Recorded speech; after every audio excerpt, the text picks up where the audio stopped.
pour la journée. Merci pour la journée. Merci pour la grâce pour nous de pouvoir approfondir notre connaissance sur les Écritures. Ouvre notre intelligence, permet qu'on puisse non seulement mieux comprendre, mais vraiment le défi, c'est de pouvoir l'appliquer dans nos circonstances, dans notre quotidien. Et donc, on te demande ces choses-là dans le nom de ton Fils Jésus. Amen. Alors, juste pour rappeler encore aux gens, on est dans Daniel le chapitre 7, mais Daniel chapitre 7, Daniel voit une vision de qu'est-ce qui se passe au ciel et Jean, l'apôtre Jean, dans l'Apocalypse chapitre 4 et 5, donne plus de révélations sur qu'est-ce que Daniel a vu, parce que Daniel se concentre sur certains éléments qui n'est pas mentionné, que Daniel ne mentionne pas, que Jean, lui, va mentionner. Donc, juste pour se remettre dans le contexte, c'est Daniel, le chapitre 7. Je lis du verset 9 jusqu'au verset 14. Et par la suite, on regardera Apocalypse chapitre 5. Alors, Daniel 7, verset 9 à 14, on dit « Je regardais pendant que l'on plaçait des trônes. L'Ancien des jours s'assit, son vêtement était blanc comme la neige et les cheveux de sa tête purs comme de la laine. Son trône était comme des flammes de feu et les roues comme un feu ardent. Un fleuve de feu coulait et sortait de devant lui. 1000 milliers le servaient et des myriades se tenaient là en sa présence. Les juges s'assirent et les livres furent ouverts. Je regardais alors à cause des paroles arrogantes que prononçait la corne, et tandis que je regardais, la bête fut tuée et son corps périt, livré au feu pour être brûlé. Les autres bêtes furent dépouillées de leur puissance, mais une prolongation de vie leur fut accordée jusqu'à un certain temps. Je regardais pendant mes visions nocturnes, et voici que sur les nuées du ciel arriva comme un fils d'homme. Il s'avança vers l'Ancien des jours. On le fit approcher de lui. On lui donna la domination, l'honneur et la royauté, et tous les peuples, les nations, les hommes de toutes les langues, de toute langue le servirent. Sa domination est une domination éternelle qui ne passera pas, et sa royauté ne sera jamais détruite. Alors, voici ce que Daniel a vu, sa vision. Et là, maintenant, on regarde qu'est-ce que Jean a vu dans l'Apocalypse de Jean, le chapitre 5. Et je vais lire de 1 à 5. Alors, il dit, Jean, il dit, « Puis je vis dans la main droite de celui qui était assis sur le trône un livre écrit en dedans et en dehors, scellé de 7 sceaux. Et j'ai vu un ange puissant qui proclamait d'une voix forte, « Qui est digne d'ouvrir le livre et d'en rompre les sceaux? » Mais nul dans le ciel, ni sur la terre, ni sous la terre ne pouvait ouvrir le livre, ni le regarder. Et je pleurais beaucoup, parce que nul ne fut trouvé digne d'ouvrir le livre, ni de le regarder. Et l'un des anciens me dit, ne pleure pas, voici que le lion de la tribu de Juda, le rejeton de David, a vaincu pour ouvrir le livre et ses 7 sceaux. Alors, dans le chapitre 5, ce chapitre-là est divisé vraiment par un mot qui revient. Des fois, dans nos versions en français, ce n'est pas toujours exactement le même mot, mais dans le grec, c'est le même. Donc, ce qui facilite la compréhension, la section du texte, c'est « je vis ». Alors, tu as au verset 1, « puis je vis ». Alors, c'est ce qu'on a fait. On a expliqué qu'est-ce que Jean a vu. Ensuite, tu as au verset 2, « et je vis ». Donc, c'est la section qu'on regarde de 2 à 5. Au verset 6, tu as « et je vis ». C'est du verset 6 jusqu'au verset 10.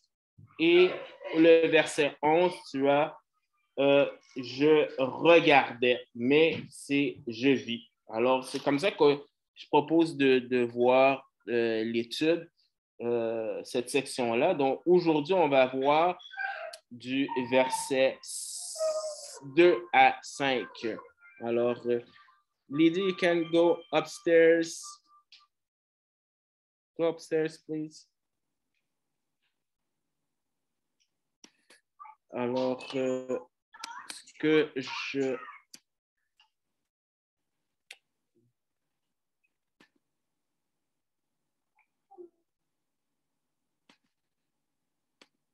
Alors, on voit Jean, normalement, dans ce dessin-là, on voit Jean qui, au chapitre 4, qui nous dit qu'il voit une porte ouverte et pour voir qu'est-ce qui se passe dans le ciel. Mais j'aime ça. La façon dont Jean écrit, c'est vraiment une scène qui se déroule. Il y a plusieurs sections dans la scène et c'est un peu comme si tu as la manette de télévision et tu passes d'une scène suivante à l'autre. Alors, au verset 1, il y avait une scène et là, à partir du verset 2, il voit une autre scène. Mais c'est toujours garder en tête qu'il voit une vision, hein, et donc, dans une vision, la différence entre un songe et une vision, c'est que tu peux être conscient et tu peux interagir avec les personnes qui sont avec toi. Alors, c'est comme si tu étais là, tu peux interagir, mais on sait que Jean est sur terre pendant qu'il voit en esprit cette vision au ciel. Alors, qu'est-ce qu'il voit? Il voit un ange. Alors, le texte nous dit au verset 2, « Et j'ai vu un ange. » Et le mot ange, dans le livre d'Apocalypse, c'est en proportion, j'ai oublié le pourcentage, mais c'est le livre où est-ce que le mot ange apparaît le plus de fois dans le Nouveau Testament. Donc, il y a vraiment une forte concentration des anges. Les anges participent vraiment dans ce livre-là. Ils sont actifs. Et ce n'est pas la première fois que Jean voit un ange, et ce n'est pas la dernière fois qu'il verra, mais on qualifie cet ange de puissant. Alors, de puissant. Alors, c'est pas Gabriel, c'est pas Michael, ils ne sont pas identifiés. Dans la Bible, quand on veut les identifier, normalement, on les identifie, mais on sait que c'est un ange qui est puissant, mais c'est pas la seule fois qu'on voit le mot puissant dans le livre de l'Apocalypse. Par exemple, dans le chapitre 6, au verset 15, on nous dit « Les rois de la terre, les grands, les chefs militaires, les riches, les puissants, tous les esclaves et les hommes libres se cachèrent devant les cavernes et dans les rochers des montagnes. » Donc, on voit vraiment qu'il y a une distinction entre les puissants puis les autres. Donc, il y a vraiment une démarcation qui se fait. Le chapitre 10, verset 1, Jean nous dit « Je vis un autre ange puissant qui descendait du ciel. » Donc, juste le fait qu'il dit un autre ange puissant, bien, sous-entend que ce n'est pas le même. Donc, il y a différents anges.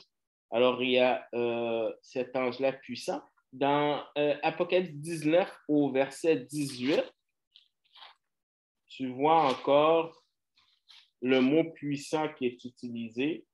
Il dit afin de manger la chair des rois, la chair des chefs militaires, la chair des puissants. Alors, vraiment, cet ange-là, qui qu'il soit, ben, tu vois qu'il y a une démarcation par rapport aux autres. Pourquoi? Ben, on dit qu'il proclame, il proclamait. Tu sais, dans le grec, c'est kérousso. Celui qui proclamait, c'était celui qui, généralement, est associé avec la royauté. Tu as un représentant, on dit un héros, le héros du roi, pas héros avec E, accent aigu, ROS, là. Mais c'est celui qui proclame. Généralement, quand tu proclames, ben, tu as une autorité ou tu parles de la part de quelqu'un d'autre. Donc, il y a une autorité. Et le fait que c'est un ange, c'est un messager. Et tu vois que ce messager proclame quelque chose d'important, extrêmement important, que le texte nous dit qu'il a une voix forte et sa voix se fait ressentir dans tout l'univers. Alors, c'est peut-être une connexion avec le fait que c'est un ange qui est puissant par le fait que son message, c'est une déclaration qui est tellement forte que tout l'univers entend ce message-là. Alors, quoi qu'il en soit, il vient avec une question, un défi. Alors, il va dire, qui est digne d'ouvrir le seau et d'en rompre, d'ouvrir le livre et d'en rompre les seaux. Alors, 3 fois dans ce chapitre-là, tu as digne, 5 fois tu as ouvrir, 2 fois tu as seau, mais digne est associé avec le chapitre 4, verset 1, qui nous dit, tu es digne, notre Seigneur et notre Dieu, de recevoir la gloire, l'honneur, la puissance, car tu as créé toutes choses et c'est par ta volonté qu'elles existent et qu'elles furent créées. Donc, le chapitre précédent, tu as vraiment Dieu seul est digne. Alors déjà, en partant, c'est comme ouf. Si le mot digne est relié avec Dieu, le Père, vraiment, qui peut être digne de pouvoir vraiment s'approcher de Dieu et de prendre le sceau? Alors que tout le chapitre 4 te montre vraiment cette idée qu'il y a comme un gouffre entre Dieu et sa création. Qui peut se permettre de pouvoir être à une telle proximité de Dieu le Père et prendre le sceau? Alors, le mot digne signifiait à l'origine de poids approprié, mais il est venu à être utilisé pour d'autres qualités que le poids. C'est un synonyme de suffisant, compétent et apte. Alors, qui est digne de prendre le sceau? Qui a les compétences? Et il faut comprendre les qualifications justement qui est recherché. Mais avant, c'est un challenge qui est lancé. C'est un challenge, c'est un défi qui est lancé. Alors, pour ceux peut-être qui... c'est pas aimable, même si c'est pas de ton temps, là, c'est anglophone. Je sais pas si tes parents connaissaient ça, The Price is Right. Come on down, you're the next winner. OK. Alors, dans, dans une émission, tu avais toujours la personne qui disait « Come on down! » Là, il nommait ton nom. Puis là, oh, les gens venaient, puis là, tu descendais, puis là, tu avais une liste de prix, puis il fallait... En tout cas, bref, on appelait ton nom. Mais c'est pas... Même si c'est un challenge qui est lancé à tout l'univers, on voit que la réponse, c'est il n'y a personne qui vient. Et c'est pas non plus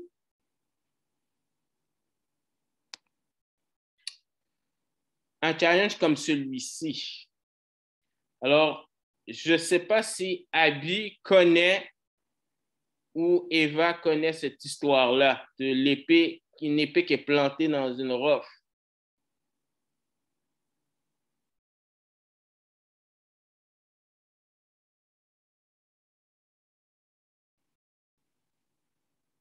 C'est pas Arthur? Oui, c'est ça, le roi Arthur. Et le roi Arthur, bien, tu as une liste de personnes qui se proposent pour dire, ben, je vais essayer. Finalement, c'est Arthur qui réussit. Là, le challenge que l'ange est en train de lancer, c'est pas comme Arthur. Il n'y a pas des gens qui disent, tu sais quoi, je vais essayer de m'approcher pour voir si je peux ouvrir les seaux. Le texte montre qu'il n'y a personne. Il n'y a personne d'autre. Ce n'est pas chacun, oh, je vais essayer, oh, OK, je vais essayer. Le texte dit au verset 3, mais nul dans le ciel, ni sur la terre, ni sous la terre ne pouvait ouvrir le livre ni le regarder.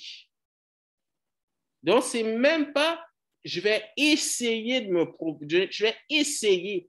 C'est comme, tout le monde sait que ça vaut pas la peine, c'est inutile, c'est pas capable. Pourquoi? Mais parce que les qualifications qu'on recherche pour pouvoir ouvrir le seau, bien, c'est bien spécifique. Premièrement, il fallait que cette personne-là puisse exercer un jugement parfait. C'est une combinaison de justice parfaite et de compassion parfaite.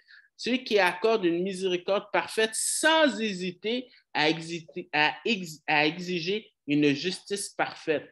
Dans l'Ancien Testament, Dieu avait demandé au peuple d'Israël de pouvoir exercer cette justice étant l'instrument de Dieu pour punir les Cananéens.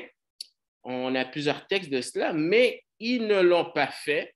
L'histoire du peuple d'Israël démontre qu'ils n'ont pas accompli ou terminé la tâche que Dieu leur avait donnée. On voit ça dans le livre à la fin de Josué, mais surtout dans le livre des Juges.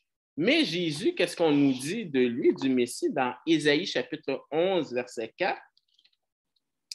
Ésaïe 11, 4, en parlant du Messie et de ses qualificatifs, on nous dit «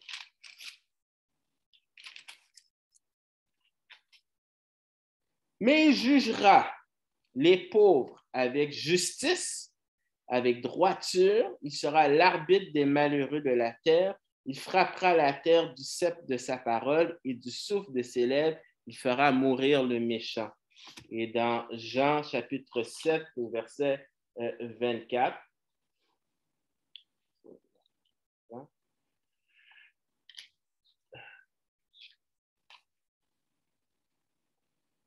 ne jugez pas selon l'apparence, mais jugez selon un juste jugement. Donc, c'est important de se rappeler de ça parce que quand du chapitre 6 à 19, il y a des jugements qui sont versés sur la planète.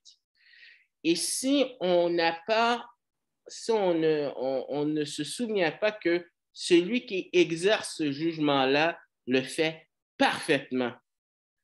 Alors, et il fait de la discrimination aussi, comme il l'a fait avec Moïse, avec les 10 plaies, comme il l'a fait avec Noé. Mais tu vois qu'il va encore le faire aussi de la même façon aussi. Donc, il doit s'acquitter de sa fonction de juge sans reculer devant l'administration de la discipline ou de la punition là où elle est nécessaire. Et Jésus a dit que le Père lui a remis dans Jean chapitre 5 le jugement. Donc,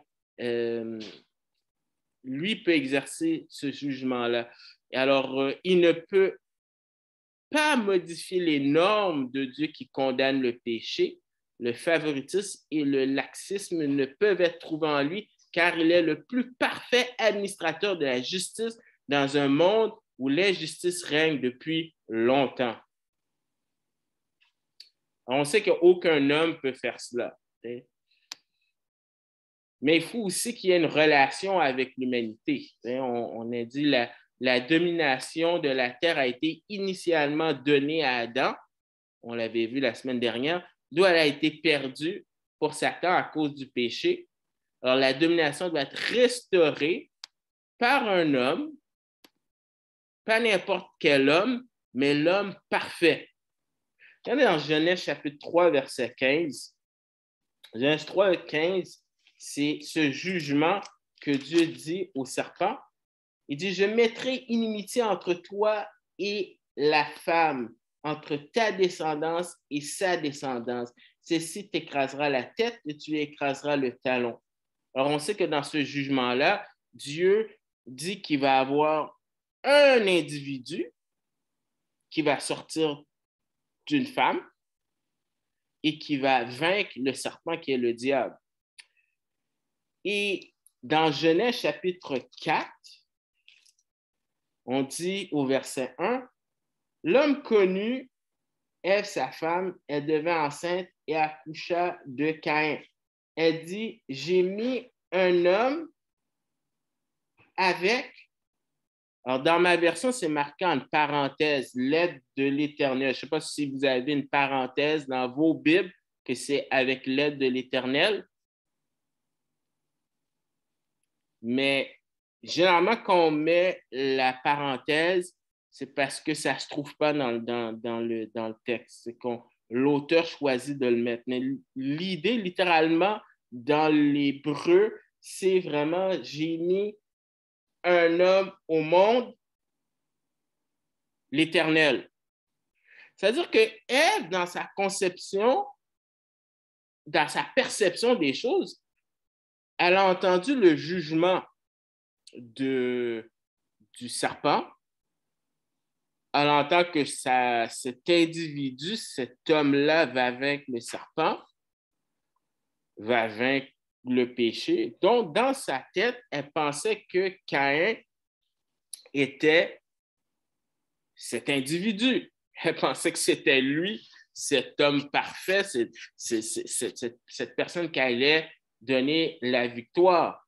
Et très vite, elle s'est aperçue que ce n'était pas le cas. Et je pense qu'elle s'est aperçue, dès qu'elle a eu son second fils, qu'elle a nommé Abel, parce qu'Abel, ça veut dire souffle, vanité. Donc, très vite, elle a réalisé que l'humanité, là, c'est tough. Cet individu qui devait apporter de l'espoir, finalement, je ne vois pas de changement. Donc, 1 Pierre 2, verset 22 nous dit vraiment que c'est Jésus qui est cet homme parfait. Dans 1 Pierre 2, 22.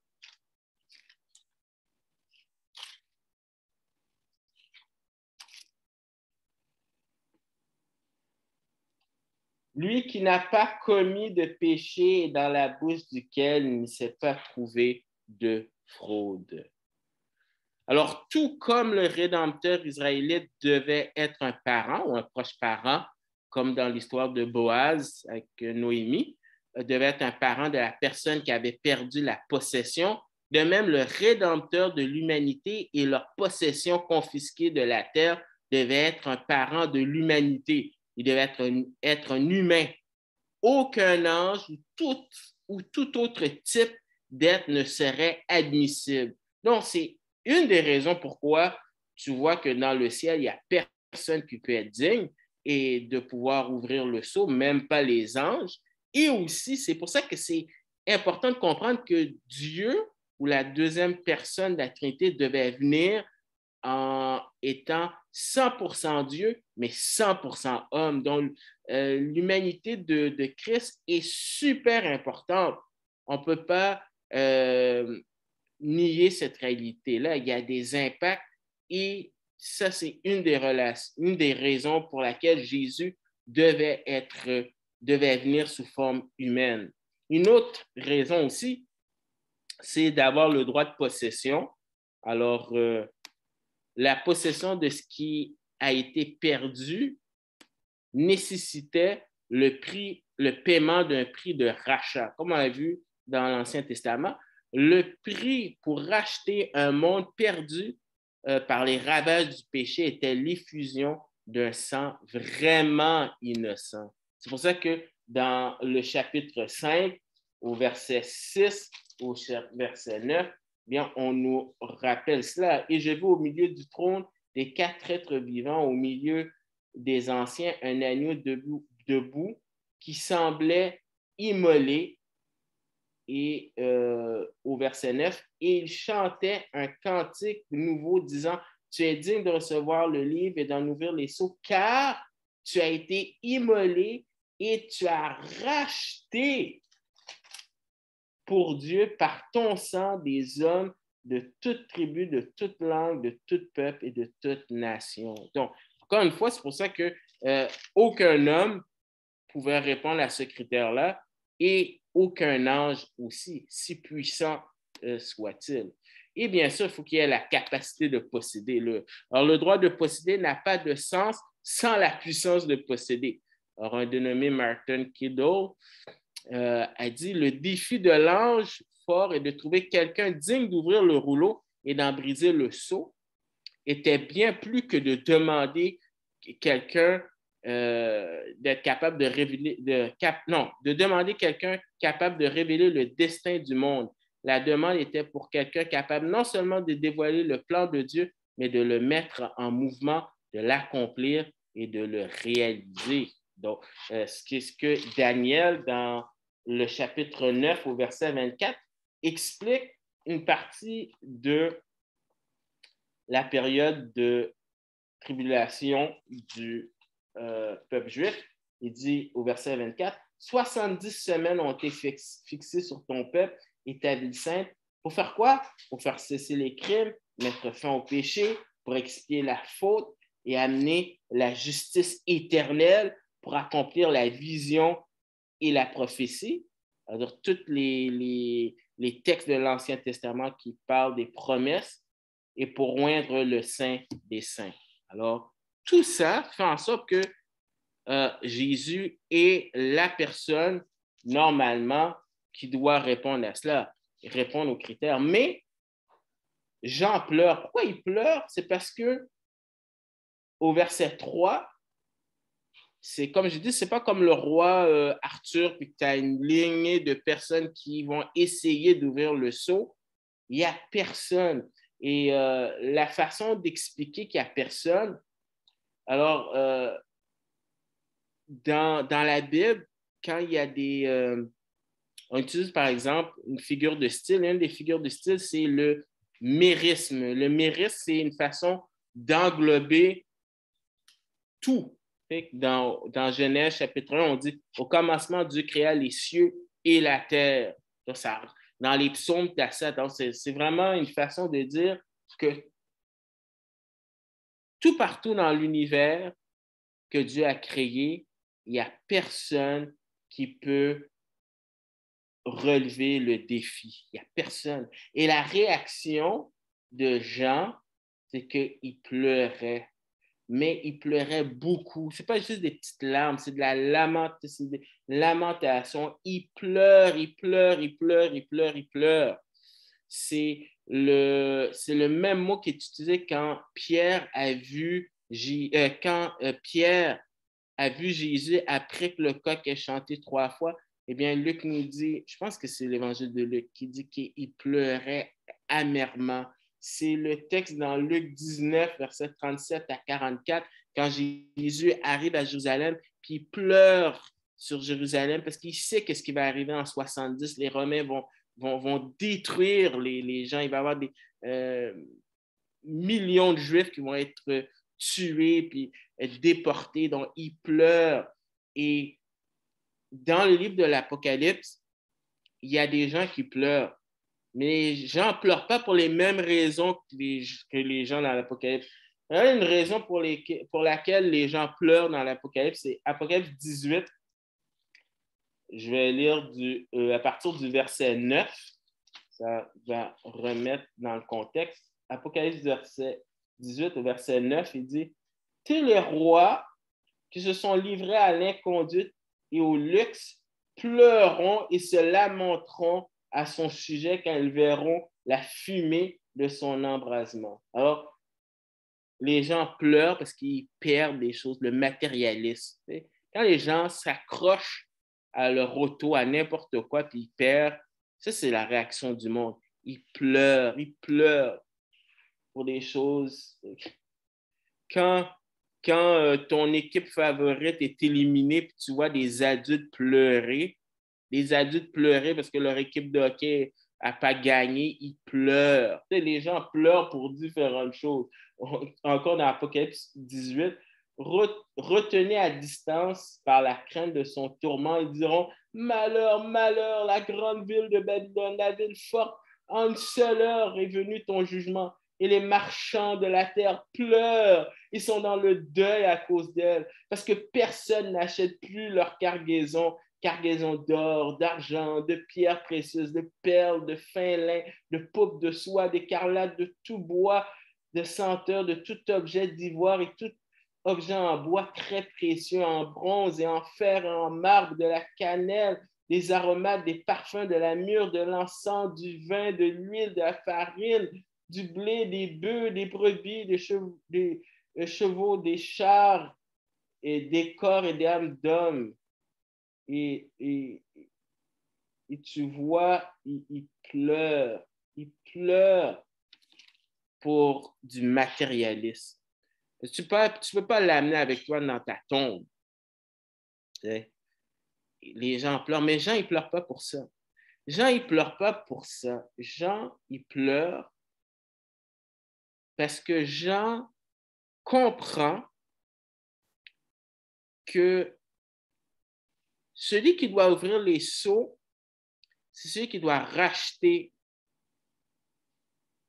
l'humanité de Satan. Satan est le prince de ce monde.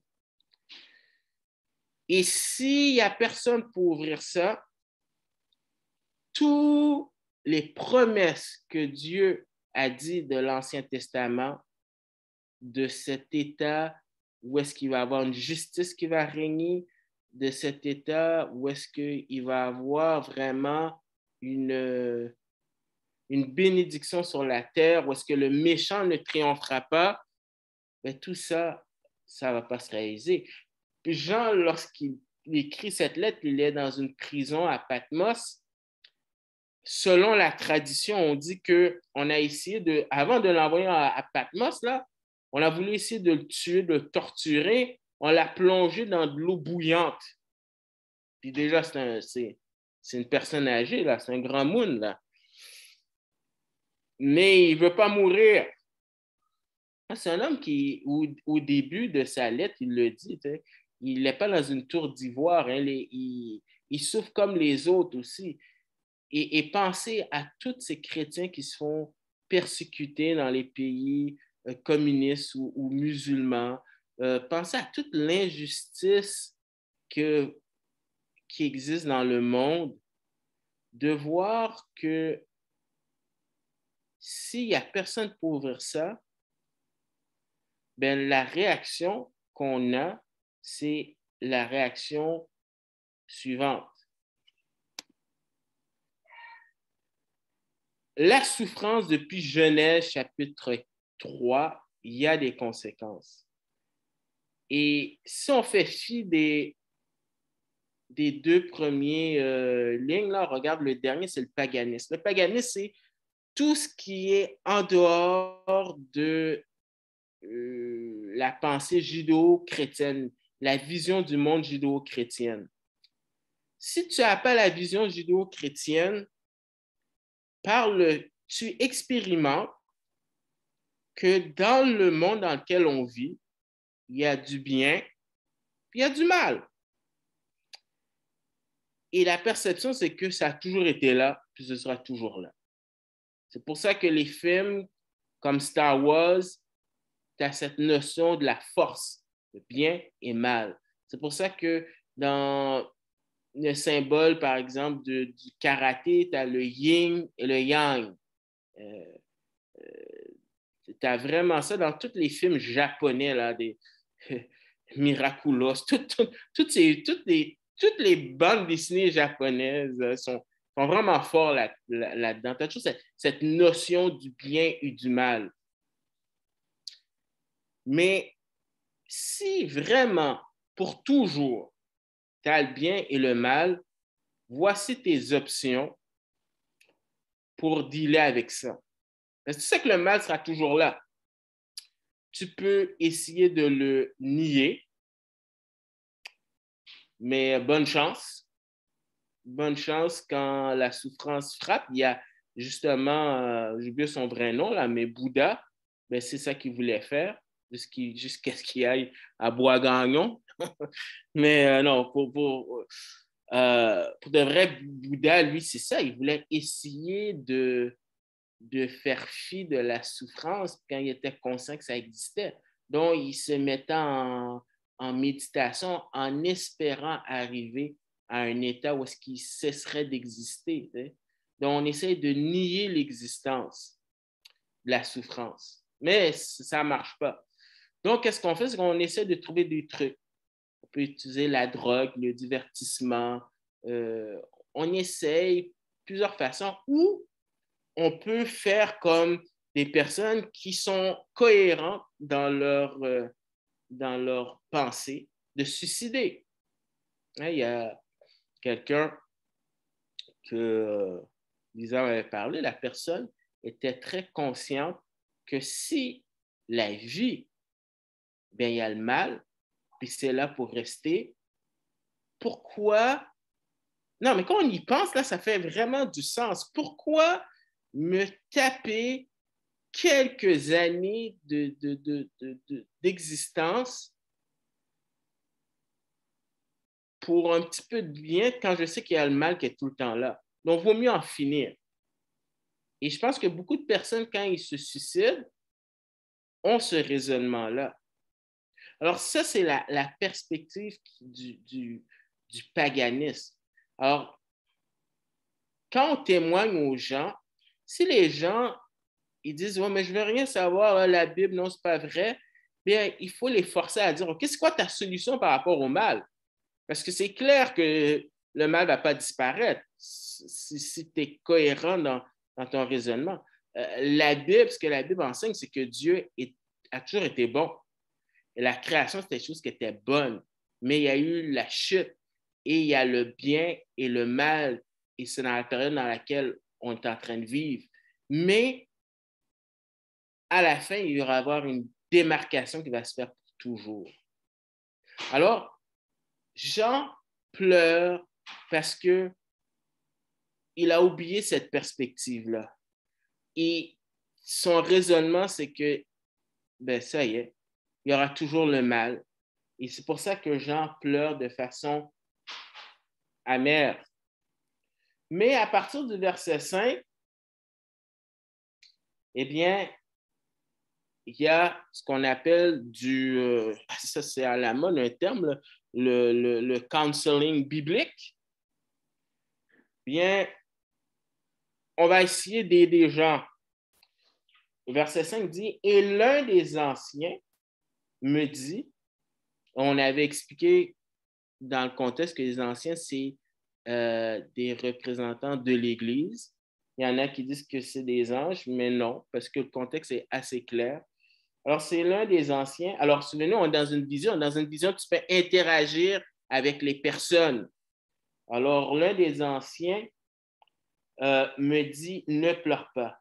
Et dans le grec, c'est cette idée de « arrête le processus que tu es en train de faire ». Parce qu'il n'arrêtait pas de pleurer, il n'arrêtait pas. Et quand on pleure, c'est pas que c'est mauvais, mais des fois, nos émotions prennent le dessus et on n'arrive pas à réfléchir. Et c'est pour ça que je trouve que dans la Bible, souvent, les stratégies que Dieu prend avec les gens qui sont déprimés, c'est de régler d'abord cet aspect-là. C'est comme, écoute là, reprends ton souffle. Élie, il fallait qu'il mange. Jacques, chapitre 2, dit que la personne puisse se mettre de l'huile, tout ça, puis là, on mangeait et là, on peut aborder le problème. Alors, pas l'ange, mais l'ancien est en train de lui dire, on ne sait pas c'est qui l'ancien. Ça se peut que ce soit un de vous, je ne sais pas.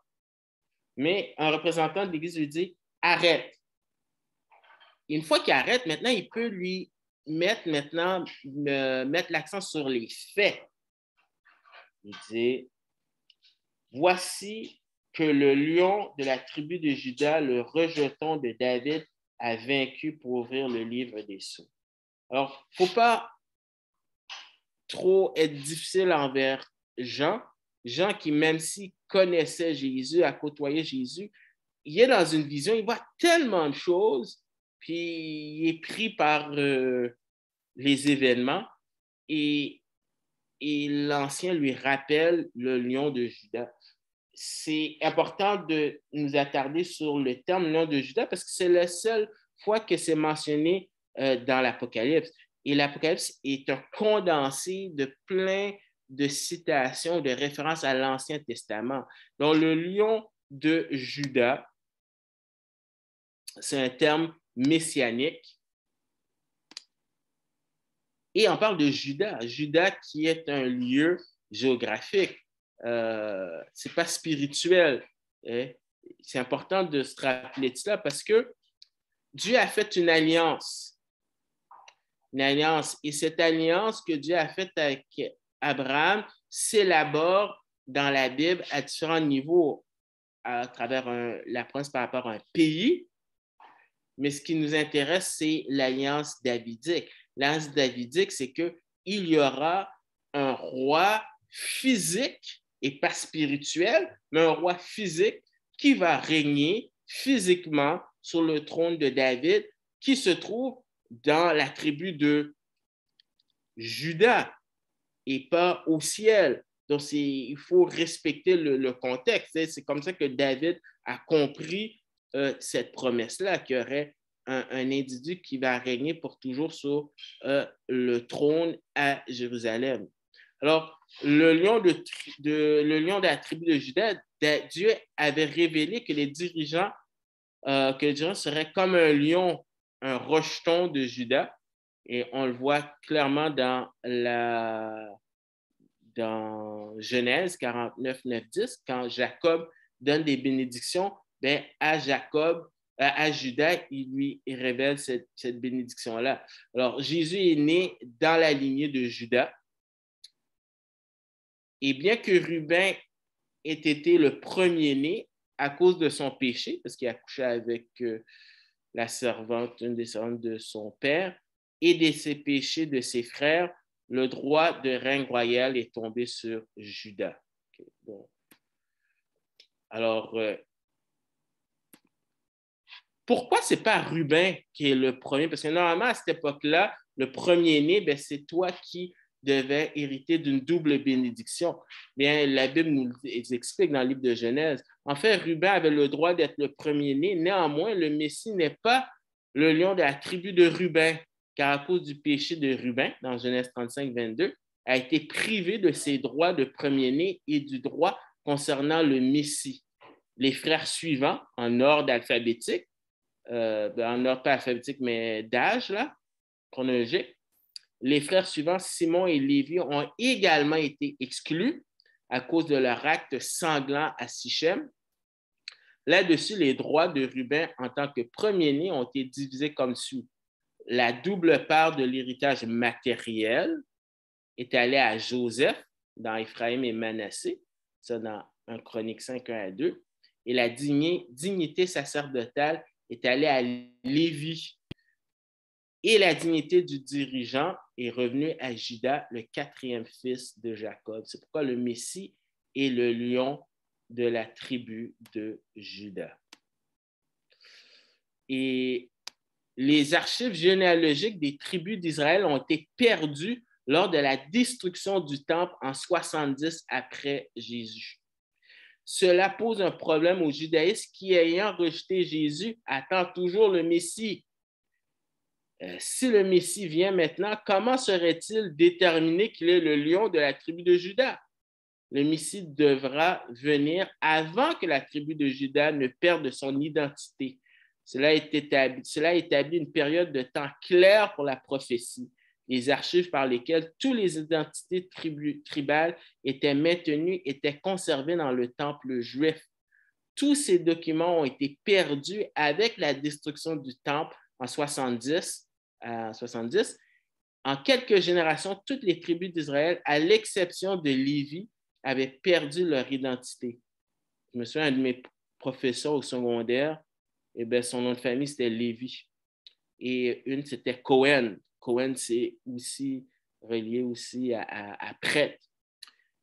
Immédiatement après 70, les rabbins ont adopté des lois qui préserveraient l'identité de la tribu sacerdotale de Lévi. Mais les Juifs des autres tribus ont rapidement perdu leur identité.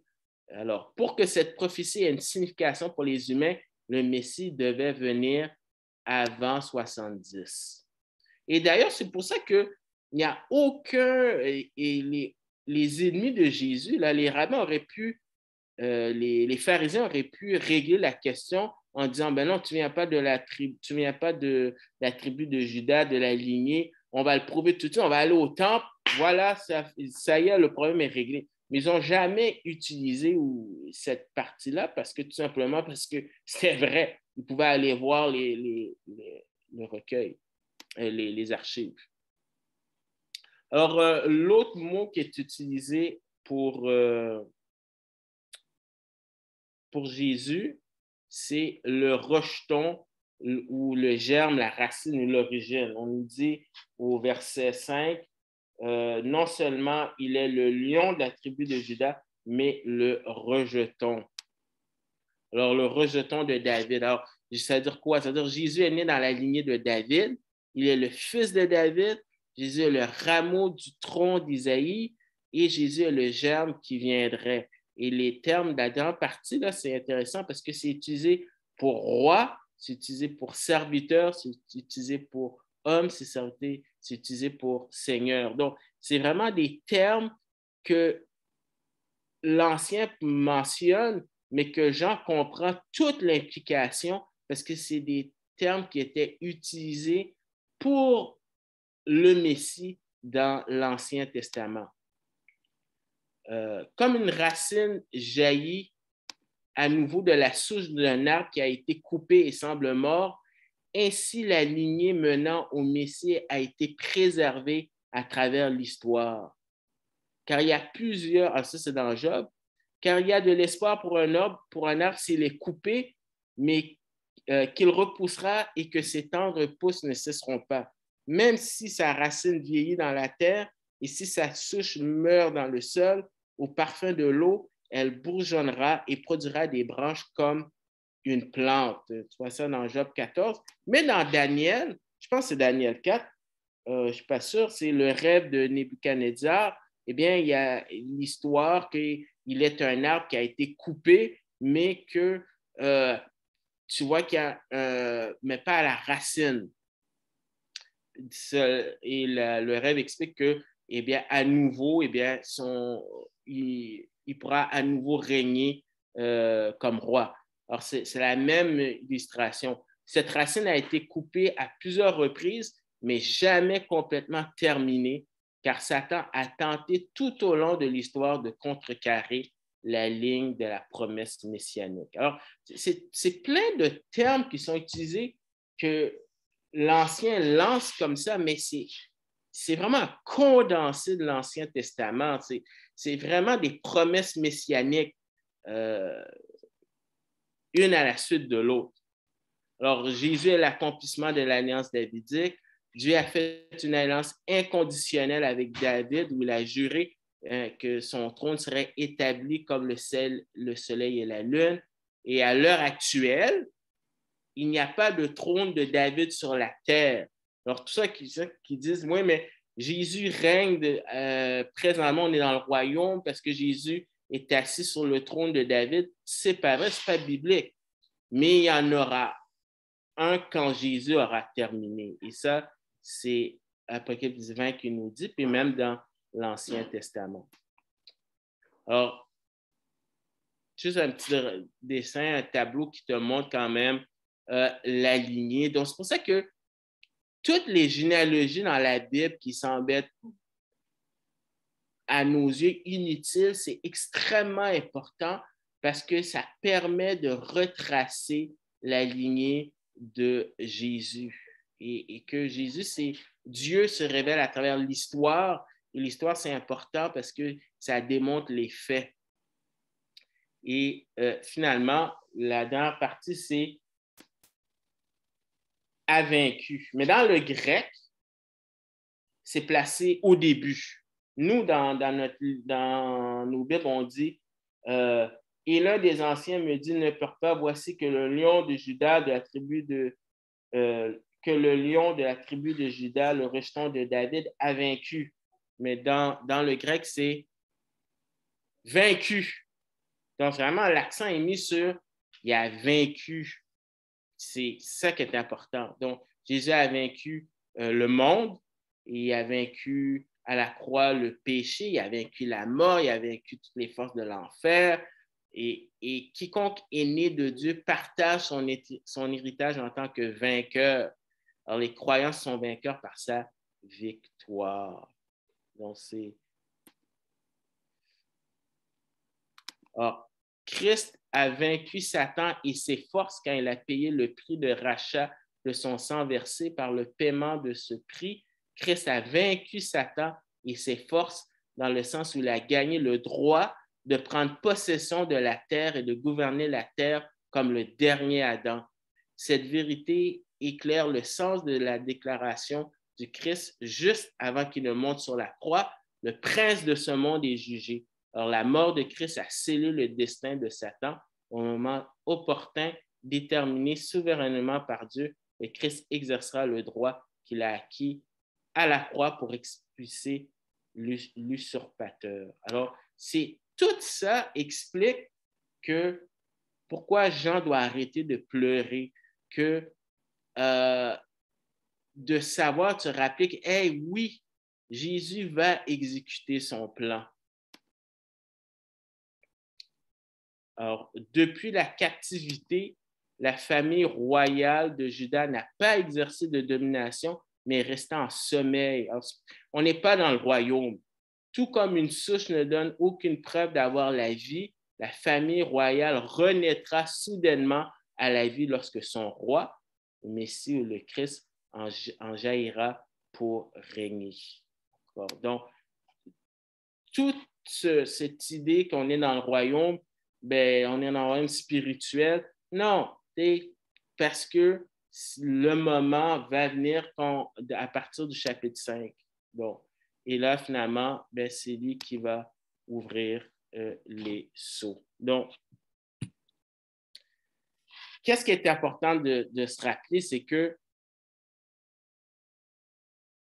nous devons avoir la perspective biblique par rapport à la souffrance, à l'injustice, que c'est pour un temps et que à partir, le chapitre 5 nous dit que là maintenant, ce moment-là va arriver où est-ce que Jésus va venir et va exercer vraiment le jugement pour pouvoir reprendre qu'est-ce que normalement aurait été, ce qui avait été donné à Adam et à Ève, et que ça devrait nous encourager parce qu'on vit dans des... C'est pas facile lorsqu'on vit des situations difficiles, mais quand on a une perspective de l'éternité, c'est ce qui nous motive, c'est ce qui nous permet de pouvoir continuer en sachant très bien le résultat final, que Jésus, eh bien, va triompher parce qu'on a dit il a vaincu. Et c'est le seul qui est digne de pouvoir le faire parce qu'il remplit tous les critères que Dieu demande pour pouvoir exercer son jugement. Alors, oui, à sa première venue, Jésus est venu pour sauver, mais à sa deuxième venue, il vient pour juger. Donc, c'était de 2 à 5, c'était ce que je voulais parler, c'est ce que Jean a vu. Donc, je ne sais pas si vous avez des questions ou des commentaires sur ce qu'on a vu aujourd'hui.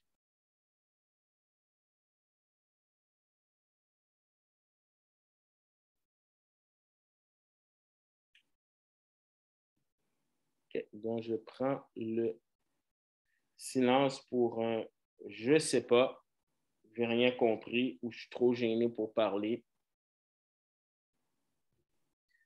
Mon mari, t'arrêtes-tu le recording?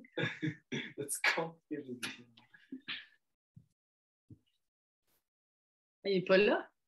Hein? Oui, papa est là. Papa est là. Non, elle. Faut que tu lui dises.